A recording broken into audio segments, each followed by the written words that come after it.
আচ্ছা ইয়া 2023 সালে টাকাগুলা দিবি বলছিলি, পাওনা টাকাগুলা। আমি কোন অপরাধটা করছিলাম তোদেরকে টাকা ধার দি? এই যে আমাকে বন্ধু বলি, আব্বা বলি, ভাই বলি, চাচা বলি, দুলাভাই বলি, টাকাগুলাতে নিলি। এই যে 2024 সালের পাওনা টাকাগুলো এখনো ফেরত দিলি না। এরে এগুলা কি তোদের নানির হাঙ্গার যৌতুকের টাকা? হ্যাঁ না তোদের ফুফাতো বোনকে আমি বিয়ে করছিলাম।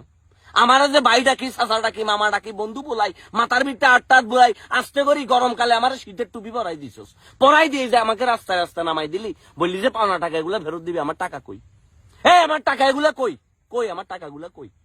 তোর আব্বা কি আমার কাছে টিয়া জমা রাখি গেছে না ফিক্সড ডিপোজিট করি গেছে? আমার টাকা এগুলোতে দিলি না তোরা? কোন অপরাধটা করছিলাম তোদেরকে টাকা ধার দি? ভাইয়া রে নেক্সট টাইম আমার কাছে টাকা পয়সা দাঁত চাইছ না। 2024 সালে আমার কাছে যেতে টাকা পয়সা দাঁত চাইবো, আরে কোন প্রকার মেসেজ দিব, কল দিব, কিংবা আমার লগে দেখা করি, আসি মধুর মধুর আলাপ করি, বলবে যে ভাইয়া 500 টাকা দিত কাইলা দিয়ে দিমু। ও মাবুদ, এত লঙ্গার সম্পর্ক শেষ। ডাইরেক্ট তার সাথে আমার আর কোন প্রকার সম্পর্ক থাকতো না। এই হন্দিরু থন্দিরা হালারু থালারা জীবন এটা তেনা তেনা তেনা তেনা তেনা বানাইয়া লাইছে। কয়লা খনির আংরা বানাইয়া লাইছে জীবন এটারে। সাদিয়াস কিসনে বারবিকি হয়ে গেছি, কই জন্ম থেকে জ্বলতেছি মনে হইতেছে। কোন অপরাধটা করছিলাম তোদেরকে টাকা ধার দি?